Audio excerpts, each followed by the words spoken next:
Externalities is one type of market failure. It's about when parties other than the buyer and the seller are affected by a transaction.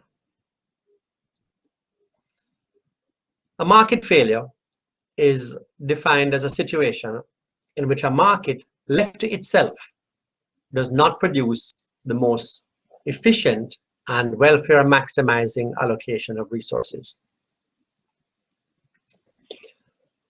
Start with the recognition that most market transactions with which you are familiar affect only the two transacting parties, the one selling and the one buying. So if you go to the barber or the hair salon, then the provider is the hairdresser or the barber. They're selling the service.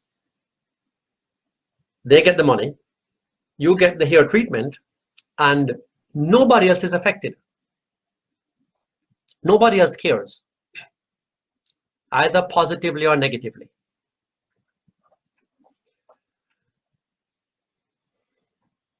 So a few years ago, there was a news item in New York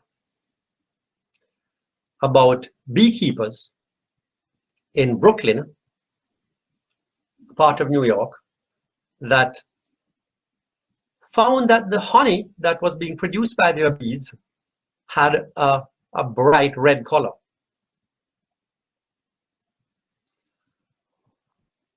And it also had an odd taste. So why was this happening? This, of course, was affecting their business, because people are not going to buy jars of honey that doesn't look like it's a natural color, and what is more, doesn't taste right. Well, it turns out that there was another factory for maraschino cherries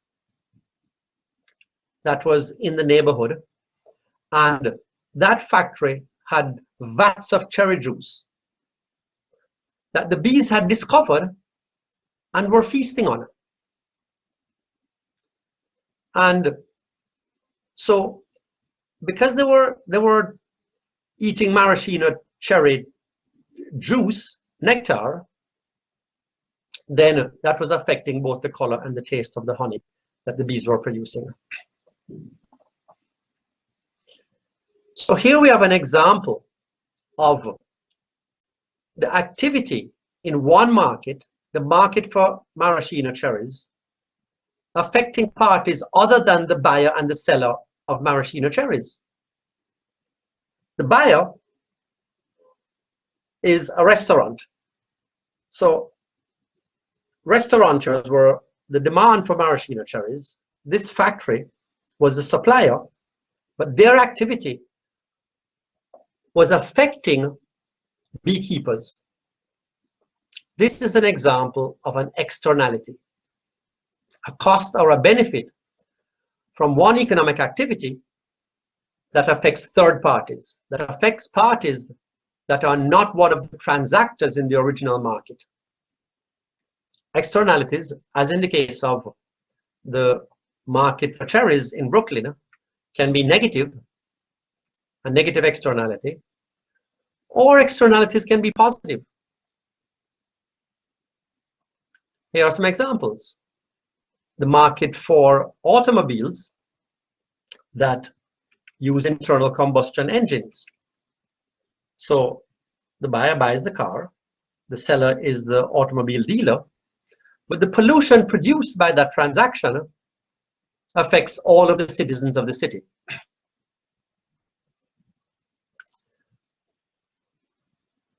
The market for dances and concerts, you know, the buyers are the attendees. They buy the ticket, they go to the concert or the dance, and the seller is the promoter. But that creates a noise disturbance for all the neighbors. So that's a negative externality. Here's a market for trees and saplings. They are sold by nurseries, but the more people buy trees, is the more carbon dioxide is absorbed from the environment. Carbon dioxide is a greenhouse gas, and so that reduces climate change. It's better for the rest of us if other people buy and plant more trees.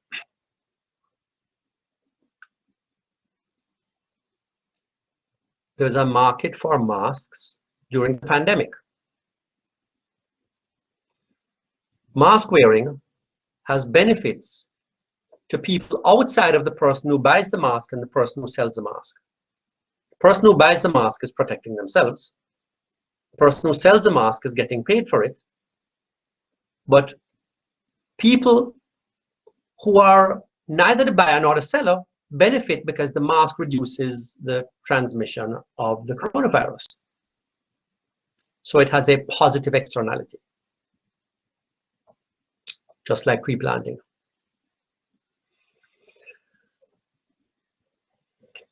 So let's see if we can analyze the effect of externalities on a market. We'll use the example of alumina refining.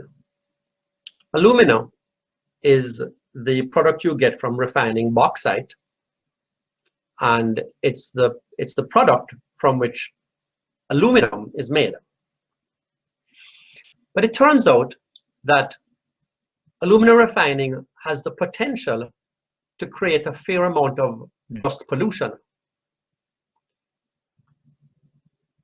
And it can be done properly and in an environmentally clean way with the installation of a device called an electrostatic precipitator that uses an electric charge to remove particles from air.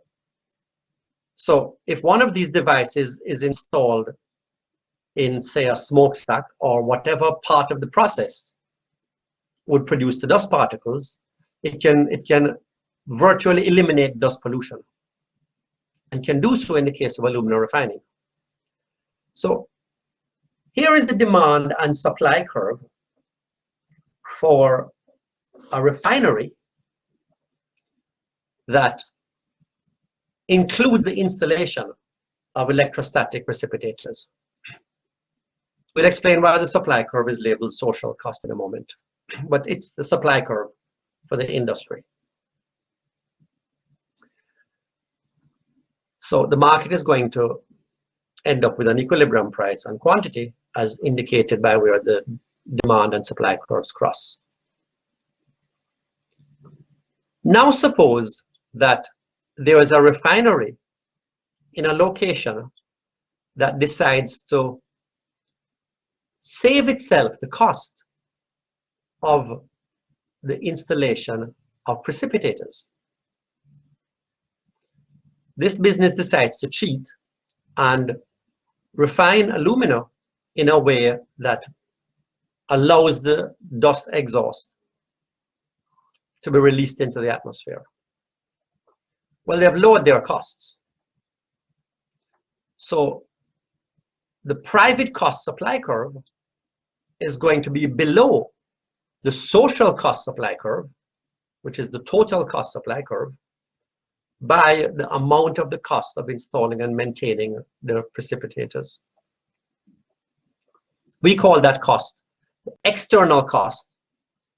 Once the refinery decides not to incorporate it, that cost, now in terms of dust pollution, is being externalized on the economy, on the society.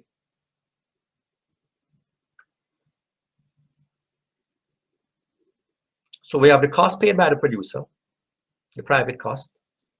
We have the cost that is passed on to the neighboring residents, the external cost, and those two together make up the total cost of refining alumina.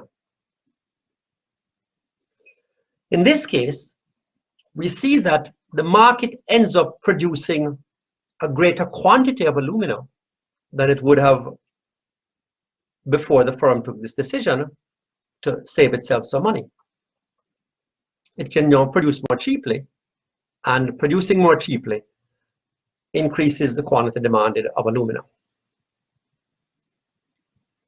So we see that in a market where there is an externality, where there is a part of the cost of production that is imposed on third parties, that market is going to produce a greater quantity and at a lower price than would have been produced if the external cost were internalized, was paid for by the firm. Well, isn't a lower price and a greater quantity a good thing? Well, no, because that greater quantity involves a loss of welfare for the society as a whole. That extra quantity is valued by the market at less than the total cost of production if you take the pollution into account. So the externality has created a deadweight loss.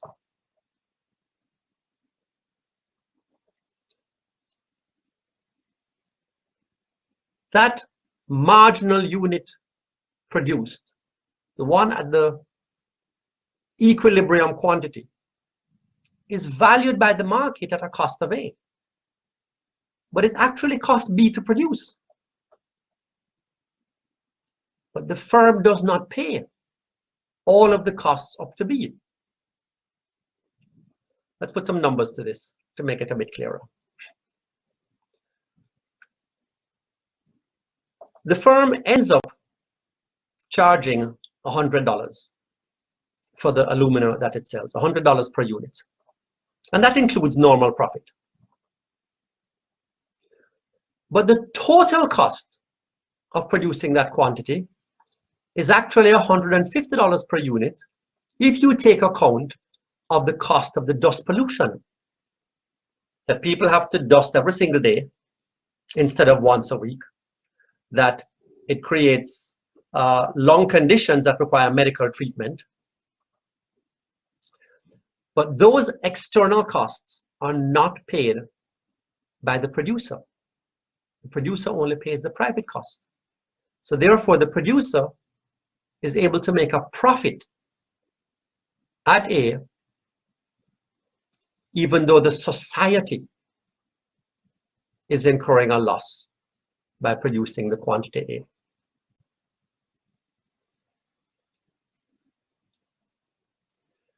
So when you take account of all of that, the production of bauxite, the production of alumina from bauxite is taking place at a social loss, because the business is able to externalize a part of its costs. Externalities create deadweight losses. Negative externalities create deadweight losses.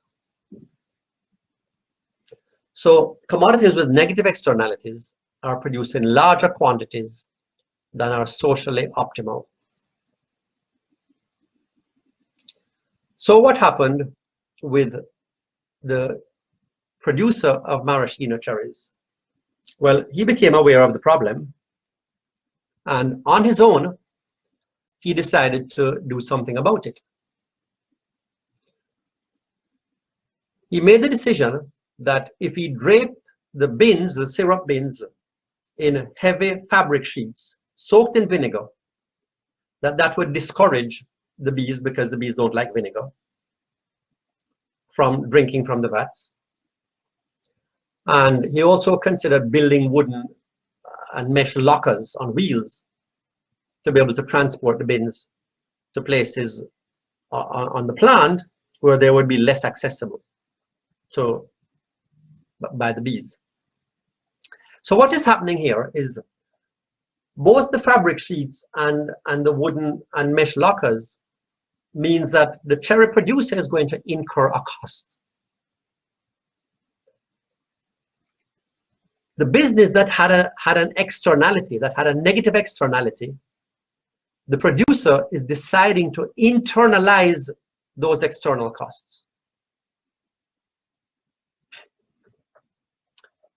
And that would get rid of the negative externality. In the presence of negative externalities, since we end up with businesses creating deadweight losses, a government may legitimately intervene to try to limit the external damage. How might it do so? Well, there are two options. One is regulation. A government can regulate that businesses are not allowed to externalize certain externalities. So many countries have a ban on smoking in public places. Not a ban on smoking cigarettes entirely, but only in public places. That's because the cigarette market involves a negative externality. That in addition to the producer and seller of the cigarettes getting paid, and the purchaser getting the enjoyment of smoking a cigarette, the second-hand smoke affects parties who are proximate to the smoker. So a regulation is imposed that you can't smoke when there are other people around in a public place. That's a regulation to limit the negative externality. In the presence of concert noises, many countries have the equivalent of a Night Noises Act, which says that certain activities that create a lot of noise for the neighbors cannot take place after a certain hour at night. And the volume has to be limited. That is to mitigate the impact of the negative externality.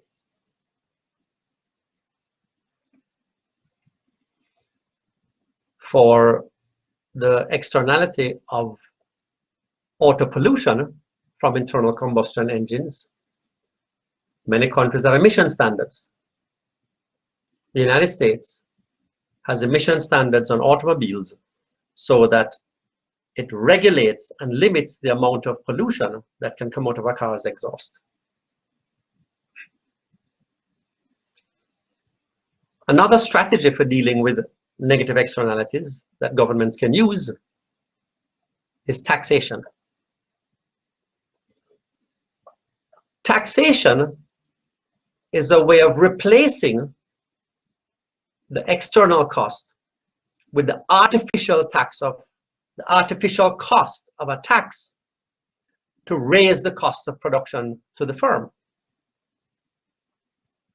So instead of regulating that the external cost has to be internalized, and that would shift the private cost supply curve up to the social cost supply curve, a government can simply impose a tax for the equivalent amount of the cost in cases where it's not possible to regulate the internalization of the external cost. And the tax will have the same effect, shifting the private cost supply curve upwards and thereby incentivizing the market to reduce the quantity produced back to something that corresponds to where it would have been in the absence of the externality. We conclude that commodities with positive externalities, in the same way that we have discovered that commodities with negative externalities produce too much, are produced in too great a quantity than is socially optimal, then we could use a similar analysis to conclude that commodities with positive externalities are produced in quantities smaller than are socially optimal. We wish it would happen more in the case of commodities, goods and services that have positive externalities. National sports is a great example of an activity with a positive externality. When India won the Cricket World Cup, it created such a massive amount of national joy that everybody wishes that more effort were put into winning the World Cup. When France won the Football World Cup, the same thing is true. When two Slovenians, first and second in the Tour de France, and three Jamaicans got the top 3 medals in the 100 meters sprint for women at the Olympic Games. All of these create huge positive externalities that is not captured by the private market, by the private decision of athletes to supply the product of producing national sports wins.